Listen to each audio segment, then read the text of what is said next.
السلام علیکم ورحمۃ اللہ وبرکاتہ.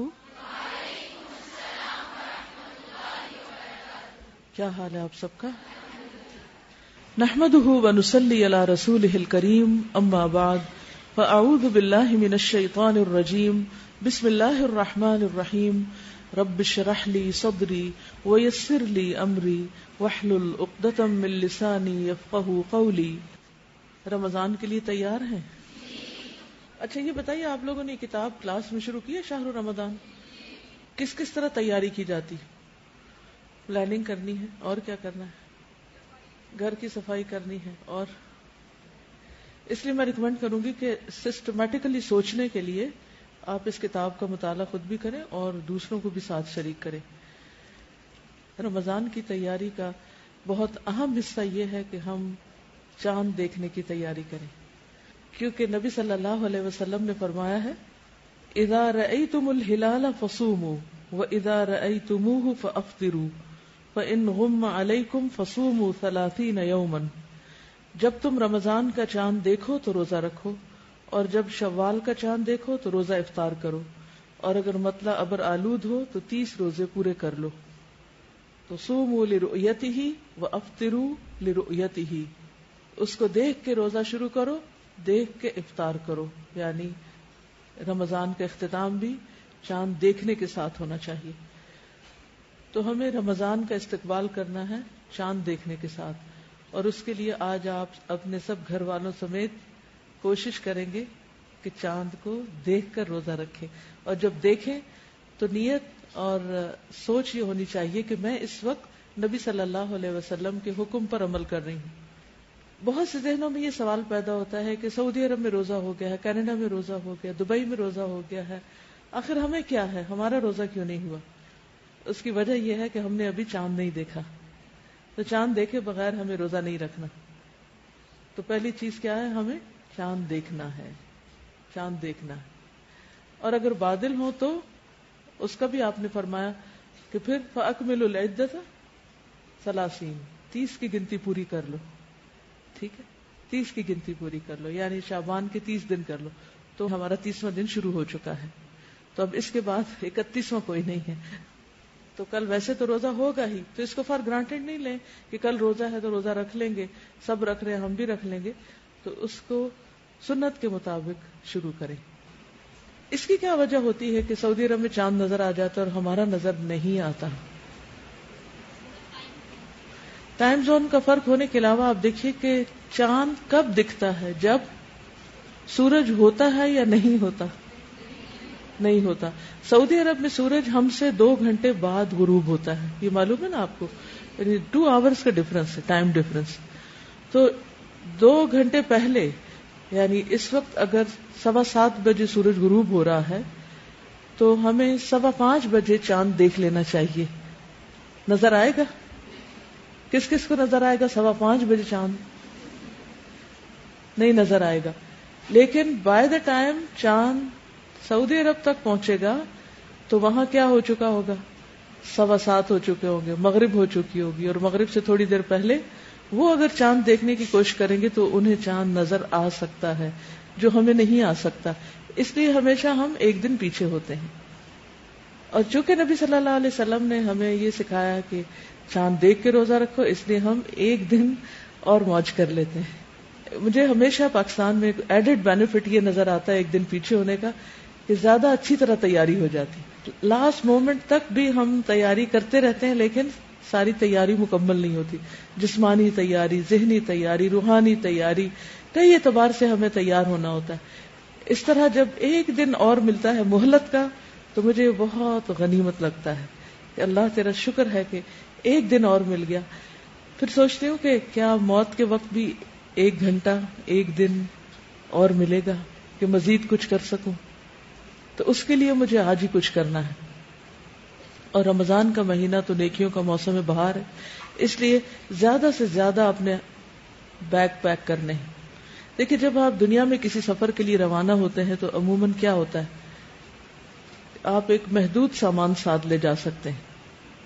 مختلف فلائٹس پر 20 kgs 25 kgs 30 kgs کی اجازت ہوتی. کچھ فلائٹس پر 2 بیگ لے جانے کی اجازت ہوتی، کچھ پر اسٹرکٹلی صرف 1 بیگ لے جا سکتے ہیں.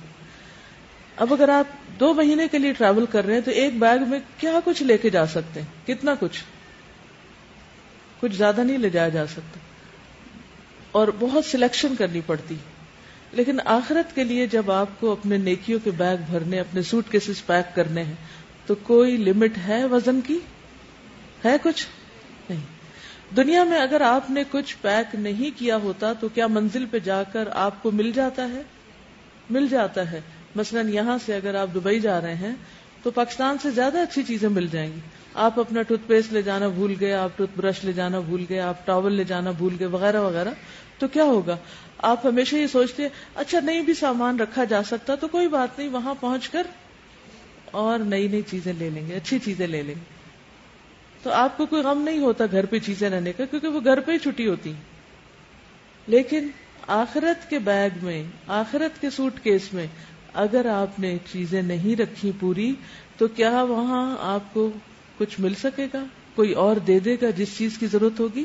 نہیں، وہ آپ کو یہیں سے لے کے جانا ہے. تو اس لیے ایسا موسم بہار اور ایسی سیلز کا سیزن آ گیا ہے کہ جس میں چھوٹی چھوٹی نیکیوں پر بے شمار اجر ہے. خوب بیگ بھر لیں، اور اس کے لیے چست چاقو چوبند ہو جائیں، کمر باندھ لیں، گیٹ ریڈی. ٹھیک. اور کیا کیا کرنا ہے آپ کو، اس کا آپ کو اس کتاب سے کرنے کے کام کے تحت بہت کچھ مل جائے گا. تو میں یہ چاہوں گی کہ آپ اس کا صرف ایک بار نہیں کئی بار مطالعہ کر لیں، تاکہ کوئی کرنے کا کام رہ نہ جائے، کوئی بھی سامان پیک ہونے سے چھوٹ نہ جائے. آخرت کا سفر تو ہمارا ہر وقت جاری ہی جاری ہے. کس کس کو چاند دیکھ کر دعا پڑھنی آتی؟ الحمدللہ سب نے زبانی یاد کر لی. جنہوں نے یاد نہیں کی وہ کتاب ساتھ رکھے، اور جس وقت چاند دیکھے تو ایک نظر نیچے دیکھے، ایک اوپر دیکھے، نیچے دیکھے، اور دعا پڑھ لیں. اللہم اہللہ علینا بالیمن والایمان والسلامت والاسلام ربی وربک اللہ. یا اللہ ہم پر یہ چاند امن، ایمان، سلامتی اور اسلام کے ساتھ طلوع فرما. اے چاند میرا اور تیرا رب اللہ ہے. یعنی ہمارے اور چاند کے بیچ میں ایک چیز کامن ہے کہ دونوں کا رب اللہ ہے. یعنی چاند ہمارا رب نہیں، کیونکہ کچھ قومیں چاند، ستارے، سورج ان چیزوں کو پوجتی ہیں، تو ہم ان کو نہیں پوجتے.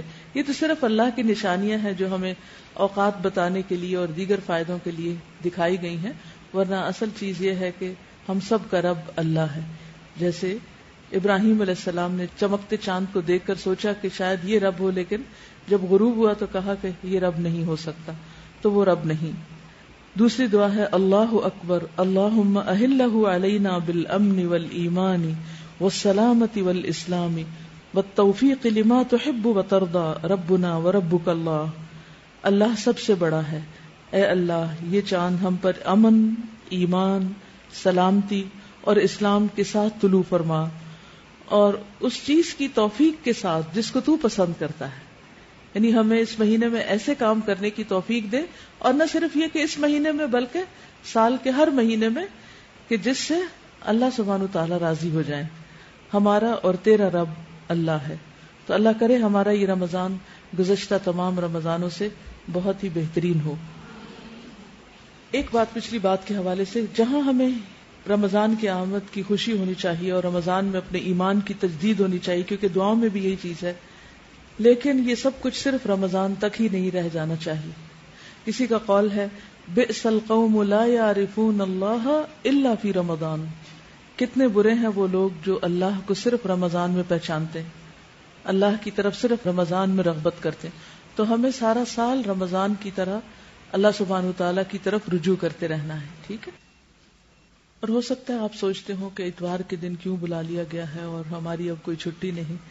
تو آپ دیکھیے کہ پورا رمضان روزے کی چھٹی ہے کہیں؟ تو پھر جب روزے کی چھٹی نہیں تو قرآن پڑھنے کی بھی چھٹی نہیں. ٹھیک ہے. تو ہم رمضان کا استقبال چھٹی نہ منا کر رہے ہیں انشاءاللہ. یہ بھی تیاری کا ایک حصہ ہے.